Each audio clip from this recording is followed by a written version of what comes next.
Hi, today we're going to chat a little bit about latching a newborn. There are hundreds of different latches you can use, but the key to a good latch boils down to three things. The first thing is baby must approach the breast chin up.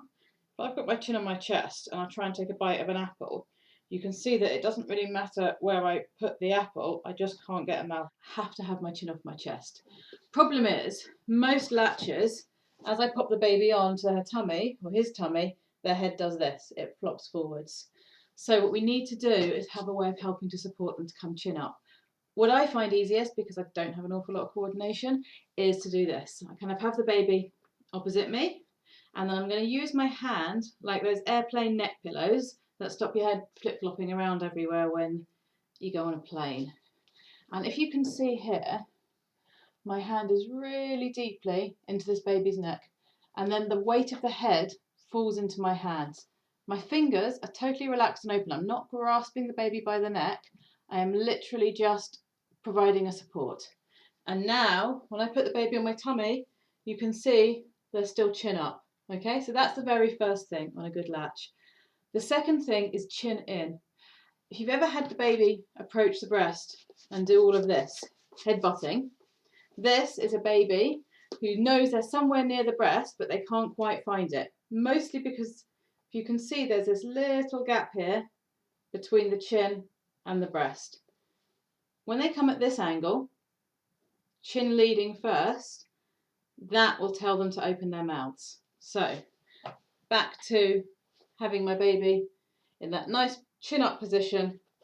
The chin touches breast. That's the second rule. That will help them open their mouths. And then the third thing is the infamous nose to nipple.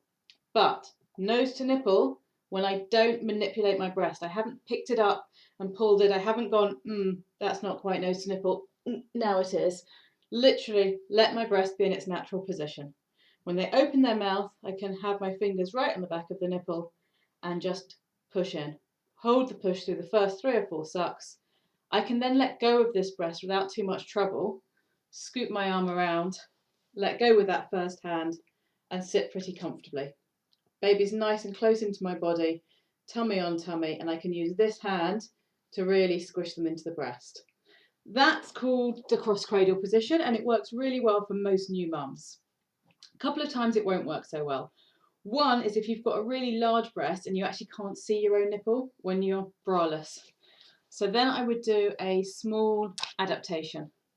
I'm going to pop baby's head on my wrist.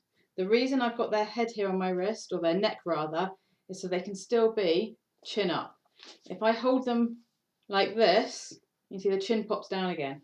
And if I put the baby in the crook of my arm, I've got my baby's head there and my breast over here, and I'm going to struggle to make them match. So easier if I pop baby's neck on my wrist. Okay, baby's now coming beautifully chin up. Then what I would do if I had a larger breast is I would literally lift it up and rest it on baby's chest. So now I can see the nipple. And then I'm back exactly as I was. Chin touching breast, which is going to have baby open a nice big wide mouth. Nose to nipple when they open their mouth, push in, sit back and relax. So you can see in this position, baby's ended up in a very similar look to that first one. The only difference is it gave you better visualization of where you were going. A couple of times that neither of these will work is in the immediate aftermath of a C-section. Any pressure here is going to feel uncomfortable.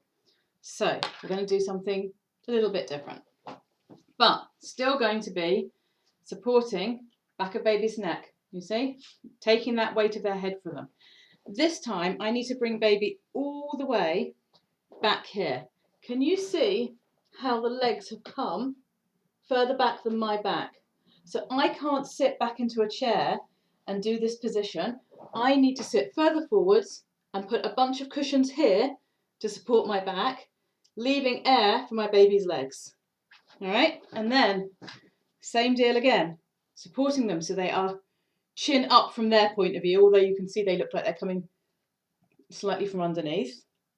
Again, with a larger breast, you pick it up and rest it on their chest. With a smaller breast, you can just let it be. Chin in, nose to nipple. When they open their mouth, pop it in.